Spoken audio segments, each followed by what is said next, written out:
दोस्तों आज का टॉपिक बहुत ही ज्यादा इंपॉर्टेंट है। 2026 में एसआईपी शुरू करने के लिए बेस्ट म्यूचुअल फंड्स कौन से हैं।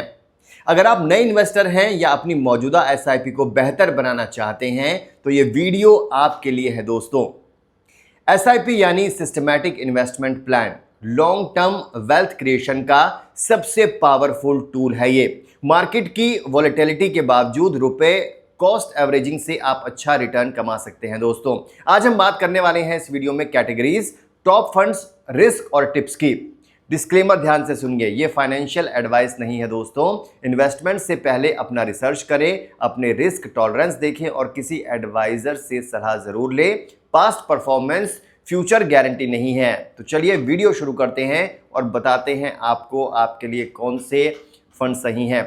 तो दोस्तों 2026 में एसआईपी क्यों शुरू करें, सबसे पहले सुनिए। 2026 में भारतीय अर्थव्यवस्था जो है मजबूत ग्रोथ दिखा रही है दोस्तों।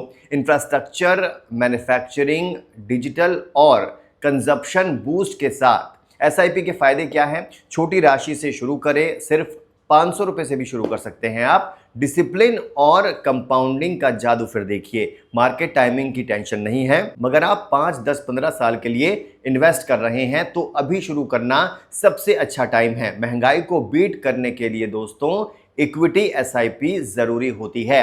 अब बताते हैं आपको कि अपना रिस्क प्रोफाइल कैसे समझें, ये सबसे जरूरी है। सबसे पहले अपना रिस्क प्रोफाइल तय कर लें। उसमें क्या है, कंजर्वेटिव है या नहीं। डेब्ट या हाइब्रिड फंड्स कम रिस्क होते हैं। मॉडरेट में large cap plus flexi cap होता है। एग्रेसिव में मिड स्मॉल कैप है। डाइवर्सिफिकेशन बहुत जरूरी है। पोर्टफोलियो में 4 से 6 फंड्स रखें, अलग अलग कैटेगरी से। हर महीने रिव्यू करें दोस्तों, लेकिन बार बार बदलाव ना करें, ये सबसे अच्छा है।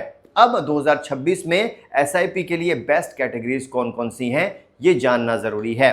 Top categories, large cap funds, ये स्टेबल हैं, ब्लू चिप कंपनियां हैं, बिगिनर्स के लिए बेस्ट है। लॉन्ग टर्म में 12 से 15% रिटर्न की उम्मीद। दूसरा flexi cap, multi cap, market conditions के हिसाब से फ्लेक्सिबिलिटी होती है, इसमें सबसे बैलेंस होता है। तीसरा मिड कैप, ज्यादा ग्रोथ है, थोड़ी ज्यादा वोलेटिलिटी है, 5+ साल का होराइजन है। अगला है small cap, high return potential है, 18 से 25% संभव, लेकिन बहुत रिस्की होता है, सिर्फ एग्रेसिव इन्वेस्टर्स के लिए होता है ये। हाइब्रिड फंड्स की बात की जाए तो डेब्ट प्लस इक्विटी का मिक्स होता है, मॉडरेट रिस्क है इसमें। Sectoral funds, PSU, infra, pharma, सिर्फ एक्स्ट्रा एलोकेशन के लिए, कोर पोर्टफोलियो में नहीं है ये। अगला पॉइंट क्या है, टॉप रिकमेंडेड म्यूचुअल फंड्स कौन कौन से हैं दोस्तों 2026 के हिसाब से, ये जान लीजिए। पॉपुलर और लगातार अच्छा परफॉर्म किसने किया है, ये वो फंड्स हैं, उनकी लिस्ट बताते हैं डाटा के अनुसार। डायरेक्ट ग्रोथ प्लान चुने। लार्ज कैप की बात की जाए, Axis blue chip fund, Mirae asset large cap fund, ICICI Prudential blue chip, stable growth के लिए ये हैं। आगे flexi cap, Parag Parikh flexi cap fund, international diversification भी मिलता है इसमें। कंसिस्टेंट परफॉर्मर है, एचडीएफसी फ्लेक्सी कैप है। मिड कैप में मोतीलाल ओसवाल मिड कैप है, कोटक इमर्जिंग इक्विटी है। स्मॉल कैप की अगर बात करें, निपॉन इंडिया स्मॉल कैप है, क्वांट स्मॉल कैप है, हाई रिटर्न वाले, लेकिन वॉलेटिलिटी समझ कर करें। हाइब्रिड में कौन से हैं, HDFC hybrid equity fund, ICICI prudential equity and डेब्ट। सजेस्टेड स्टार्टर पोर्टफोलियो मंथली 10,000 से 20,000, 40% flexi large cap, 30% mid cap, 20% small cap, 10% hybrid. डेब्ट हर फंड में 2,000 से 5,000 एसआईपी से शुरू करें दोस्तों। जरूरी टिप्स क्या है और गलतियां क्या होती हैं इसमें बताते हैं। टिप्स क्या है, डायरेक्ट प्लान चुने, कम एक्सपेंस रेशियो के साथ।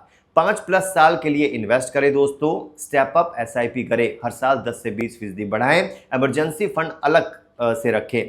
टैक्स की बात की जाए, इक्विटी फंड्स में 1 साल बाद एलटीसीजी 12.5%, 1.25 लाख तक टैक्स फ्री। गलतियां अवॉइड करें, जैसे सिर्फ पास रिटर्न देखकर ब्लाइंडली चेंज ना करें और पैनिक में रिडीम कतई ना करें दोस्तों।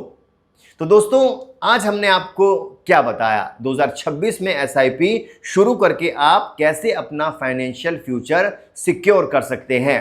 आप बताइए कमेंट में कि आप कौन सी कैटेगरी से शुरू करने वाले हैं। वीडियो को लाइक कीजिएगा दोस्तों, चैनल को सब्सक्राइब कीजिए, वीडियो को शेयर भी कीजिए ताकि ज़्यादा से ज़्यादा लोगों को इसका फ़ायदा हो।